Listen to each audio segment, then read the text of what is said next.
Now, I tell people all the time there's the difference in mentality, like you said, from the feds to the state. Hmm. Like as far as the intellect, like what, how different is that for somebody who doesn't understand? Because the state, on one hand, like you said, you were getting money, and when you are getting money in the feds, people kind of hear about you.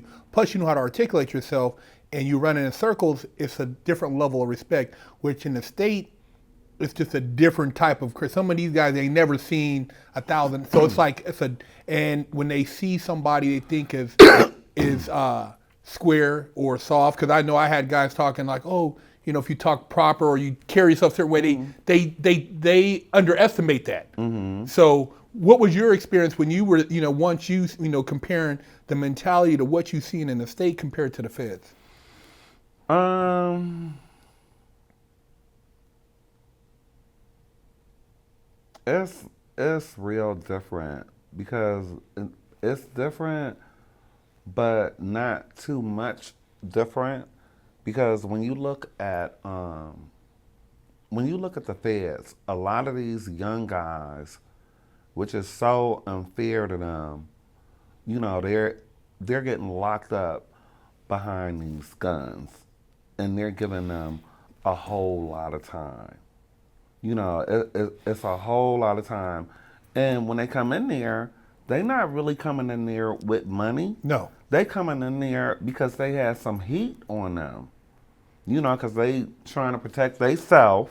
That's what I'm going to say, as opposed to assuming that they out getting ready to do whatever. But they end up giving them boys a whole lot of time, and a lot of them can't even get a damn top ramen suit.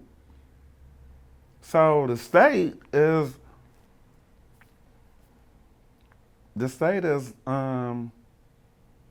they damn near running neck and neck. You know, Cause the food, I mean, they sitting up there talking about that food when I forget what's that, not Godfather or whatever, or I forget that one show where they go to prison and he got on the apron and he in the oh, you're talking kitchen. about Goodfellas. Yeah, and Goodfellas. None of that shit is going on. I told you I don't want to see another burrito, Yeah. another taco. Well, about like you said the gun stuff and how if these young men actually had done their research and homework, they could have legally, if they needed to, acquired a firearm. Because it's not that hard if you don't have a record. But I look at it like now it's almost like commercials for these young men thinking that a gun is like having a watch. Mm-hmm. And now you got a gun, and I've been to juvenile hall, I've been to COA, and like you said, usually the first case is a unregistered firearm, Yeah. and then they might let you out, but Mm-hmm. then they're gonna get that enhancement because you're an ex Mm-hmm. felon that had a firearm, and now they're gonna enhance that with the drugs. The drugs might only Mm-hmm. been a little bit of time, but that gun enhancement Mm-hmm. adds to that. So I was telling these dudes, it's like, man, you guys are being tricked into having these guns like they're accessories, and it's actually setting you up for failure down the road because one way or the other, when you get caught with that and it's not registered, you could have easily just went and got a damn license Mm-hmm. and been good, you know. And Absolutely. it's sad because, like you said, a lot of these guys, most of them don't have a GED. They're not very Mm-mm. well educated. They're depending on somebody to help them, but people on the street ain't in a position because they ain't got no money. And these dudes were never really hustlers, Mm-hmm. so they're street dudes. So they get in there and they're kind of still stuck. So they're not really doing nothing to elevate themselves. The one thing I did see in the feds was the level of sophistication is different. Yeah, it's definitely different. Yeah. It's a different type of class act, if you want to say that. Like you said, sophistication. You know, the state is just they just grinding. The feds are a lot more organized in how they handle things in a chronological order. Things are handled differently than they The are. protocols. Exactly. Like when I was in the state, I had ended up, it was some bullshit charge. And I was in LA County, and they ended up sending me to prison. I only had like 60, maybe 90 days to do or something like that. And the only thing they wanted me to do was go to the prison and get my number and then go ahead and get released. Well, what happened with that was real fucked up because I did just that. And so when you have a person that, or an inmate with minimal time like that, you don't put them in a cell with a lifer that's been locked up 25 years. So for me, I'm not really tripping or whatever or anything like that. I'm not taking nothing from nobody or nothing, and then it just ends up. It was a bad day in the neighborhood. It was real bad. So I mean, what am I gonna do with a dude that's 6'4" and he weighs well over 250 pounds, and it's obvious he's working out, you know what I'm saying? Because his body is on bang, but he's been locked up 25 years.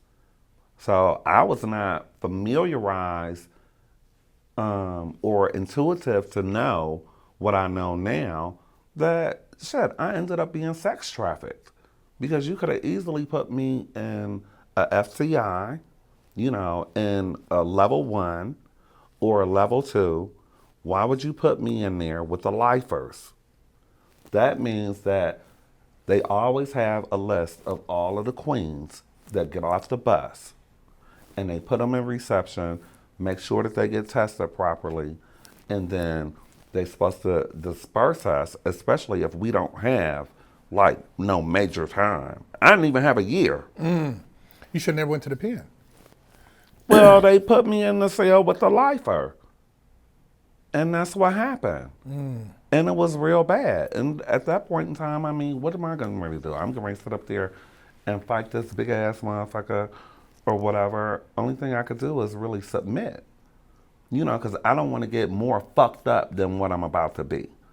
I don't want you beating in my face. I don't want you, like, nothing. Yeah. I'm not, sometimes people get off on pain or whatever. Only thing I could do is submit and pray to God and just want it to be over.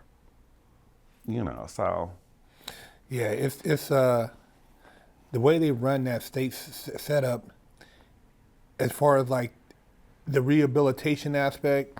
I tell people, if you don't rehabilitate yourself, it ain't gonna happen. And I say that like one of the contributing factors as far as myself in prison that helped me was, not saying fortunate, but I was able, when I went to the feds, to meet some people who mentored me. And culturally in the feds, I was able to talk to some white guys who were also educated, where in the state it's hard. You can't really, there ain't none of that. But in the feds, because you can go to law library, this guy's in the real estate, this guy's into this business, this guy's into the law. I was able to learn some stuff which elevated my mind, and so I was able to do my time differently. So when I got out, I wasn't on the bullshit. I didn't really walk the track, hang out, and do all that. So it helped me, and a lot of people don't get that though. You get in there and you come out more fucked up, or you get caught up with the politics with the homies and hanging out.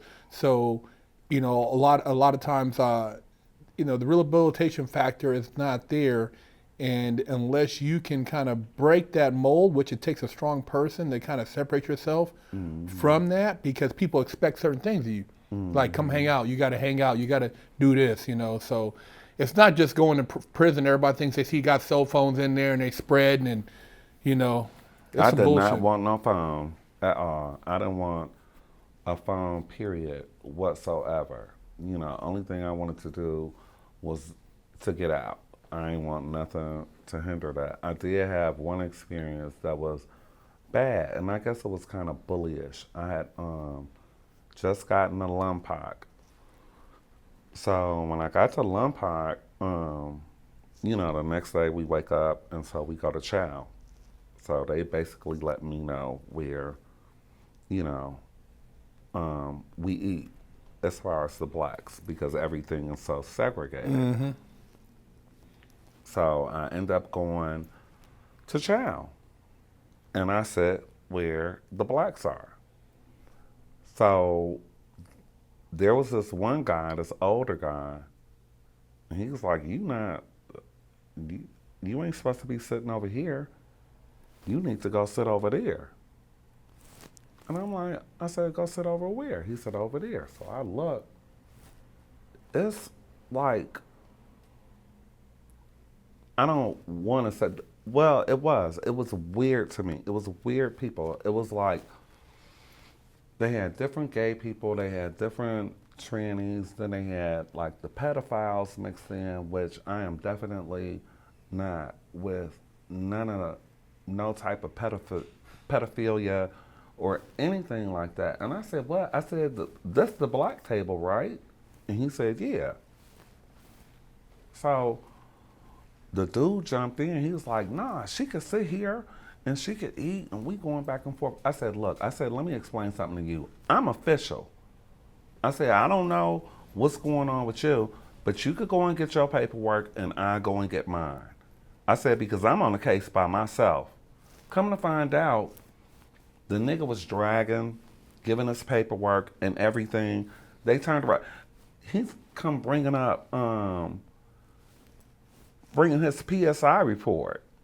I said, oh, no. I want your judgment and commitment. Yeah. Went and got it, rolled that nigga up so quick. He was a snitch Wow. on all the damn cases. Wow. Yeah. It's Up in there hiding out. He should have shut the fuck up and left me alone and let me eat my food. Yeah. And he wouldn't have got rolled up. And I hope he hear this. Yeah, he probably watching. Probably. What advice at the end of the day, having been through what you experienced, would you share with our audience, having seen the high life of the streets and hustling and gotten real paper, and then now you're on your second journey doing your thing. What would you like to share to somebody watching this as far as their takeaway from your story, your life? Pretty much the only thing that I want to say is that for every action, there is a reaction, and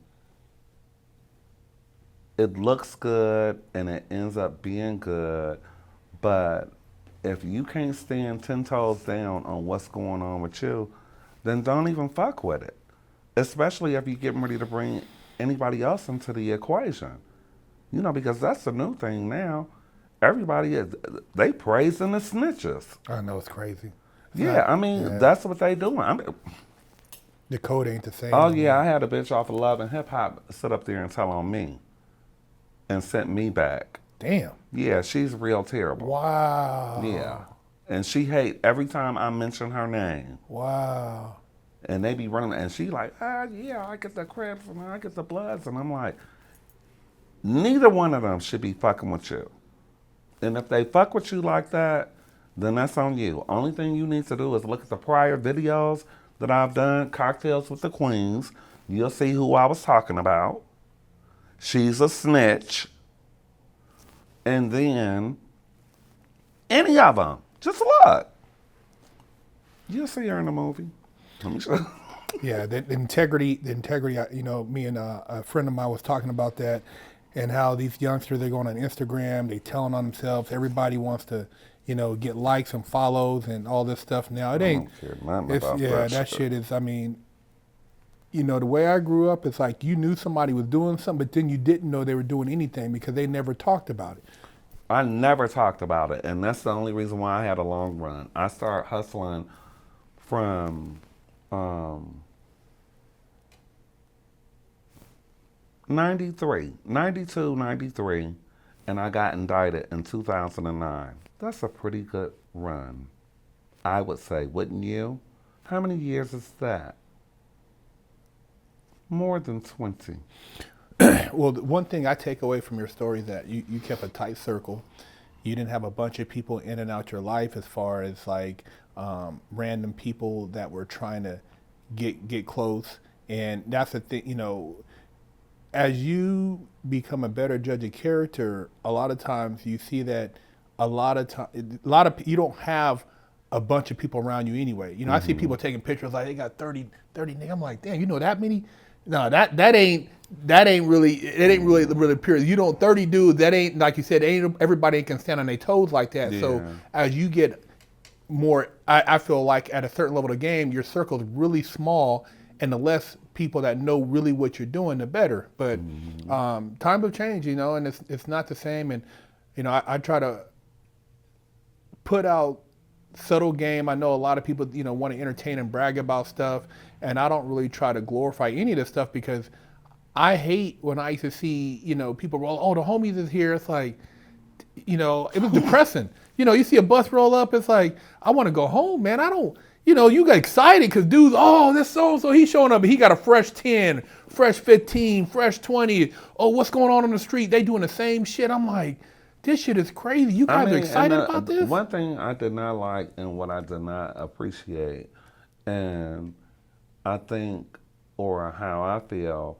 the guys have to be much better how they are and not being so disrespectful to women. Because when I was in there, I would look at guys go and get on the phone with their women, and they'd come back to the homies at the table, at the pinochle table. Yeah, I just worked that bitch. I just thought that bitch, she needs to send me this and woo, woo, woo.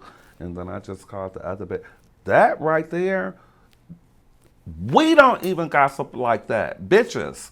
Bitches don't. That's some bitch shit. Where niggas is sitting up there talking about how they working a bitch and you locked up.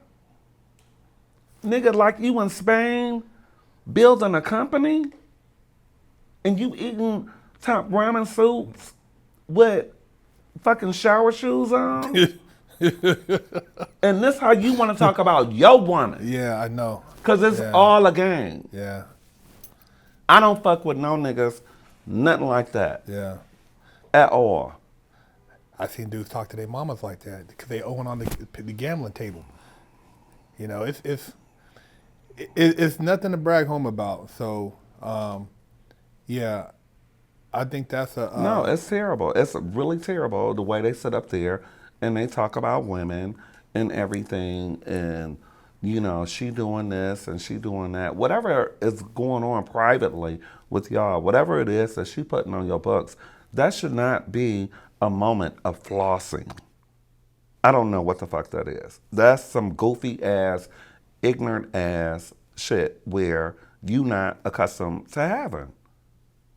What about what is your opinion or your viewpoint on, when you see, like you said, these young men in there, and then they have kids and how that relationship's impacted with their children?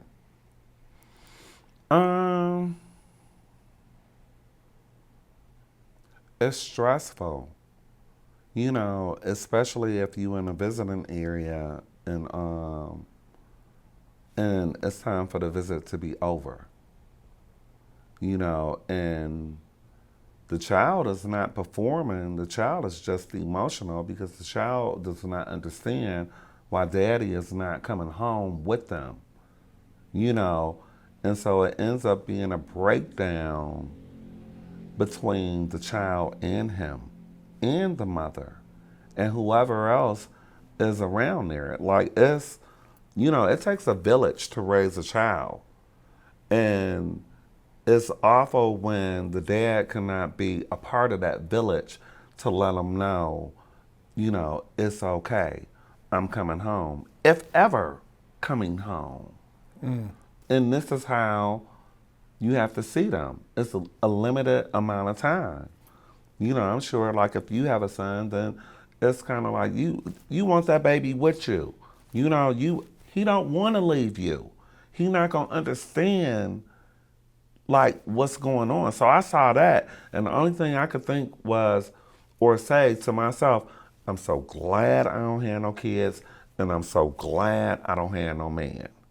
Because it was tough enough dealing with my mother, my sister, and brother.